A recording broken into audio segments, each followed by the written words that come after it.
조항규 증인에게 먼저 묻겠습니다. 증인, 지금 세계일보에서 청와대 비선 실세 의혹 관련 보도를 했고 최근 들어 다시 이것이 문제가 돼서 최순실 등 국정농단 사태가 일어나고 또 탄핵까지 이르렀던 시점이 됐습니다. 그런 보도로 지나서 벌써 한 2년가량 지났습니다. 그에 관련된 간단한 소회를 먼저 한번 말씀 한번 해보시죠. 2년 전 저희 세계일보가 정윤회 문건을 보도할 당시에 3인방을 비롯해서 비선 실세들이 국정에 개입하지 않을 수 있는 시스템을 구축하고 그때 국가기강을 바로 잡았다면 오늘 이런 불행한 사태는 일어나지 않을 것입니다. 참으로 통탄스럽습니다. 예, 먼저 이 관련 사건 개요를 간단히만 설명을 드리면은 2014년 1월 6일자로 청와대 내에 감찰 보고서가 작성이 돼서 비서실장 교체설 등 VIP 측근 동향 이런 문건이 청와대에 보고가 되고 이후에 관련된 박관천 경장이 원 소속으로 복귀하고 관련된 행정관들도 모두 소속 부서로 원내 복귀하게 됩니다. 이후에 세계일보에서 2014년 4월경에 관련 동향에 대해서 행정관들이 원내 복귀를 하는 그리고 징계에 통보되는 사태가 어떻게 된 것인지에 대해서는 보도가 1차로 있었고 이후 4월 달에 조응천 비서관이 사표를 내고 6월 달에는 홍경식 민정수석이 해임되고 김영한 민정수석이 임명되는 그런 일들이 있었습니다. 그러던 중에 2014년 11월 24일경에 세계일보에서 청와대 정윤회 감찰이 돌연 중단됐다는 의혹을 보도를 하게 된 걸 계기로 해서 청와대에서는 단순한 찌라시에 불과하다라고 반박을 하고 이에 대해서 세계일보에서 정윤회 문건 개입은 사실이다. 청와대 공식 문건으로 확인한 거다. 이렇게 진행이 된 거죠. 맞습니까? 맞습니다. 예. 당시 그래서 11월 28일자로 이렇게 기사를 낸 거죠. 그렇게 맞습니다. 예. 그러자 청와대에서는 12월 1일자로 문건의 진위역을 파악하고 유증 경로들을 수사를 하라 하면서 박 대통령께서 문건은 루머다. 청와대 문건 유출은 국기문란이라고 하는 사실상의 가이드라인을 제시한 거 아니겠습니까? 맞습니까? 맞습니다. 이후 검찰은 수사에 착수를 해서 최경락 한일 경위들이 제기되어 구속영장까지 청구하였고 이후 최경락 경위가 영장이 기각된 후에 사망하게 되었죠. 그렇습니다. 증인 이후에 보면은 11월 26일 이후로 세계일보 보도 내용에 대해서 청와대라든지 다른 부처에서 언론 보도를 좀 자제해달라든지 그런 회유 압력이 없었습니까? 있었죠. 간단하게 한번 소개 한번 해보시죠. 28일 날 보도가 나간 직후에 김영한 전 민정수석의 업무일지에도 기록되어 있듯이 김기춘 전 비서실장 주재로 대책회의가 열렸고 바로 그날 정호성, 안봉근, 이재만 비서관 등 8명이 세계일보 조한규 사장, 황정미 편집국장, 한용걸 사회부장, 김준모, 조현일, 박현준 기자 등 6명을 검찰에 고소했습니다. 그렇죠. 11월 28일, 26일자에 보면 벌써 여기에 보면은 박관천에 대한 해유하라 이런 식으로 지금 청와대 김영한 민정수석의 비방록에 나와 있습니다. 그렇죠? 예. 뿐만 아니라 11월 26일자 보면은 세계일보에 대해서 세무조사 중 그리고 적들에 대해 적개심을 가지자 세계일보에 대한 공격 방안을 만들어라. 이렇게 지금 명확히 기재가 되어 있습니다. 맞습니까? 예, 맞습니다. 12월 2일자에 대해서는 이 내용이 더욱더 이제 명확해집니다. 비선 실세 보도도 그 자체가 문제다. 외부 유출 혼란 갈등 그리고 국기문란 행위고 공개기관 문란 중 적폐 중 하나다. 이렇게 청와대 입장에 김영한 민정수석의 비방록에 업무일지에 명확히 나타나 있죠. 예. 뿐만 아니라 2015년 1월경에는 세계일보 사장 교체 움직임, 현재 사장 지지 세력 이렇게 분명히 나타나 있는데 조한규 증인은 언제쯤 해임됐습니까? 제가 2월 27일 임시주주총회에서 해임됐습니다. 예. 만약에 증인이 청와대 요구를 받아들였다면 해임되지 않았을 거라고 생각하고 있는 거죠? 어떻습니까? 청와대 뭐 요구가 그때 없었죠, 저한테는. 증인, 처음부터 저를 해임하려고 밀어내려고 했었던 거죠. 증인이 최근에 언론 인터뷰를 통해서 이런 말씀을 하셨던 걸로 나타나 있습니다. 청와대 관련 특급 정보가 8개가 있다. 이 중에는 헌정 질서를 뒤흔들 만한 사안도 있다.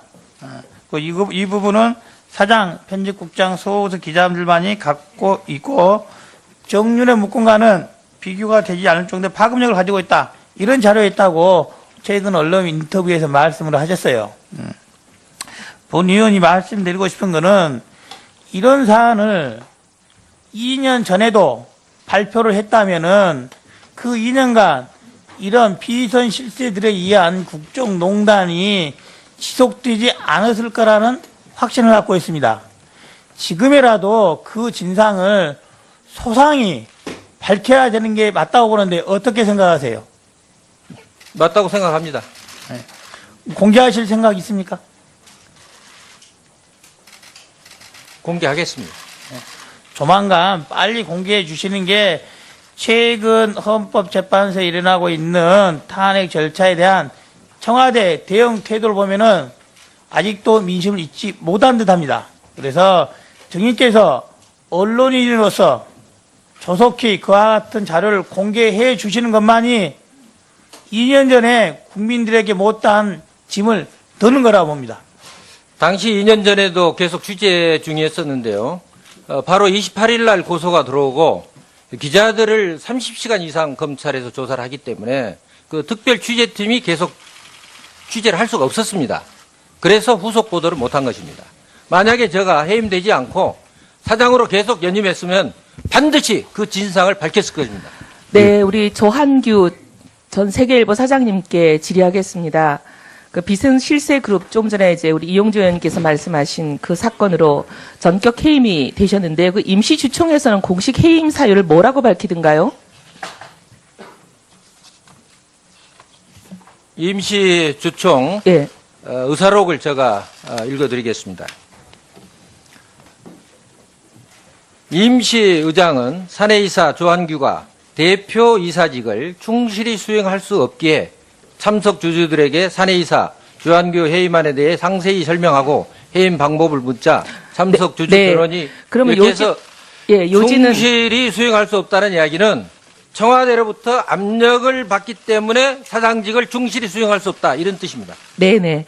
그 말씀 자체를 보면은 이제 사실 해임 사유가 되지 않는 건데 어떤 예. 압력에 의해서 되었다 이렇게 읽힐 수밖에 없는 대목입니다. 예, 그렇습니다. 근데 일이 있기 전에는 어떤 압력이 있었을 걸로 봅니다. 우리 조향교 사장도 인지할 수 있는 상황으로 인지할 수 있는 상황으로 여러 가지 압력이 있었을 텐데 여기서 말씀하실 수 있는 일이 있지 않으세요?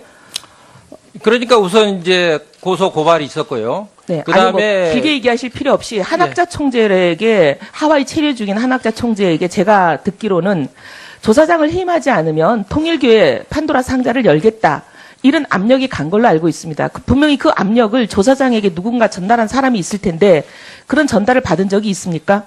한학자 총재 김만호 비서실장이 2015년 1월 31일 날 오후 5시에 인천공항에서 스위스 그랜드 힐튼 호텔 커피숍에서 저를 만나자고 해서 만났을 때 청와대에서 그런 전화가 와가지고 불가피하게 해임하게 됐다라는 사실을 저한테 통보하고 앞으로 해임 절차에 들어가겠다라는 사실을 했습니다. 이 사실은 저만 들은 게 아니고 이미 해임 사실이 나가니까 당시에 한국기자협회 세계일보 지회장이었던 지금 현재 워싱턴 특파원 박종현 차장, 그 다음에 신진호 전임 지회장이었던 신진호 차장이 김만호 비서실장을 만나서 이 같은 사실을 확인했습니다. 김만호 비서실장이 이 기자들에게도 그런 사실을 알려줬죠. 그래서 세계일보 지회가 성명을 발표하고 한학자 총재한테 탄원서를 제출했습니다. 그 성명과 탄원서를 제가 가져왔습니다. 네, 좀 이따가 그것을 저희들에게 제출해 주시기를 바라고요. 이런 진술을 들어보면 여기에 앞서서 문건 그 사건이 났을 때 세계일보가 특종을 하자마자 어떻게 보면 24일 날 첫 보도가 있었는데 26일 날 김기춘 주재 청와대 대책회의에서 김기춘 비서실장께서 뭐 세무조사를 언급하고 또 여러 가지 이제 고발을 하고 검찰을 동원하고 하는 이런 얘기들을 하셨던 김영한 민정수석의 비망록이 그대로 실행되었을 거라고 저희들이 추측할 수밖에 없는 그런 사정입니다. 이렇게 이제 조사장을 찍어내고 난 이후에 지금 세계일보 사장, 편집국장, 편집부국장 어떻게 보면 신문사의 넘버 1, 2, 3죠. 이 넘버 1, 2, 3는 누가 채웠나? 제가 그걸 보니까 최순실의 사람들이 최순실의 사람들로 채웠다고 밖에는 생각이 되질 않습니다. 왜냐하면 이거를 보시면 이게 이제 불과 한 2, 3일 사이에 나는 언론 보도들입니다. 근데 당시 이게 1995년이죠. 95년에는 최순실 씨는 그냥 일개 민간 사설 학원이라고 볼 수밖에 없는 그런 원장입니다. 무명 인사에 불과하고. 근데 이 사실 최순실 씨를 이렇게 세계일보가 거의 한 면을 다 통틀어서 이 사람의 특집 기사를 박스 몇 개씩 처리하면서 한 면을 다 채워줍니다. 불과 3일 후에 또 채워줍니다. 이렇게 이 사람에 대한 특종을 계속 채워주는 이 기사를 작성한 사람 3명이 모두 다 지금 보면 세계일보의 사장, 편집국장, 편집부국장 자리를 차지하고 있습니다. 그럼 이제 최순실의 그 권력에 의해서 조사장을, 비선 실세를 폭로한 조사장을 찍어내고 그 자리에 바로 최순실의 사람 넘버 1, 2, 3를 채웠다라고 밖에 볼 수 없는 그런 상황인데요. 근데 누가 봐도 왜 그러면 찍어내는 것으로 끝나지 않고 이렇게 세계일보의 1, 2, 3 자리를 자기 사람들로 채웠을까? 그건 분명히 조사장님께서 얘기하시는 17개 파일을 구했는데 그 중에 이제 남아있는 8개 파일, 아직 보도되지 않은 8개 파일이 굉장히 폭발력이 있고 국민들이 알게 되면 큰일 날 그런 파일이기 때문에 이런 조치를 하지 않았을까. 이게 상식적인 추론입니다. 조사장님께서 이 자리에서 그 8개 중에 오늘 다 말씀하실 시간은 없을 테니까 가장 중요하다고 생각되는 거, 헌정 질서를 파괴한 것이 확실하다고 생각되는 거, 헌법과 법률을 중대하게 위반했다고 생각하는 거 한 가지만이라도 좀 말씀을 해 주십시오. 양승태 대법원장의 일상생활을 사찰한 문건입니다.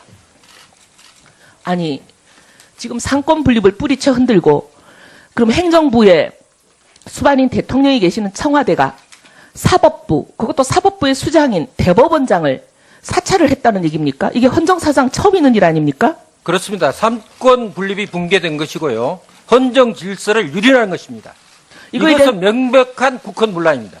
이거는 법률을 위반한 것을 넘어서서 이건 헌법을 심각하고 중대하게 위반한 겁니다. 이건 그냥 넘어갈 수가 없는 일입니다. 이거는 명백한, 만약에 근거가 있다면 이거는 탄핵 사유가 되는 것일 뿐만이 아니라 이것은 우리 위원회가 우리 위원장님께 부탁드려야 될 것은 이게 만약에 구체적인 방법이 드러난다면, 예를 들면 불법 도감청이 있었다든지 어떤 방법으로 사찰을 했는지가 드러난다면 각종 법률 위반이 수없이 나올 수 있는 부분입니다.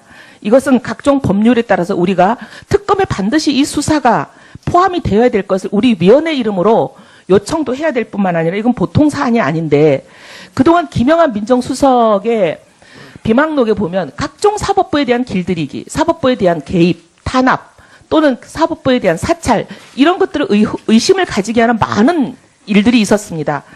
그런데 예를 들면 법원 영장과 당직 판사는 가려서 청구해라. 뭐 법원이 지나치게 강대하고 공룡화되고 있으니까 견제 수단이 생길 때마다 찾아가서 검찰 입장을 전달해라. 뭐 한두 개가 아닙니다. 근데 이게 그러면 의혹만이 아니라 사실로 확인될 수 있는 순간입니다. 그리고 이 내용이 의혹을 넘어서서 의혹의 그 예상되는 의혹보다 엄청나고 심각하고 광범위한 상황으로 사법부 사찰이 이루어졌다고 생각되는 순간인데 좀 더 자세하게 말씀을 해 주시길 바랍니다. 양승태 대법원장의 뭐 대단한 비위 사실이 아니고요. 뭐 등산 등 일과 생활을 낱낱이 사찰해가지고 청와대에 보고한 내용과 그다음에 당시 2014년 춘천지방법원장으로 재직하고 있던 최성준 지방법원장의 뭐 예를 들면 관용차의 뭐 사적 사용이라든지 대법관 진출을 위한 뭐 운동이라든지 이런 내용을 포함한 2건의 문건이 사찰 문건이 된 겁니다. 이거는 부장판사 이상 사법부 모든 간부들을 사찰한 명백한 증거입니다. 예. 이거는 헌정 질서를 문란시키는 중대한 사건입니다. 예.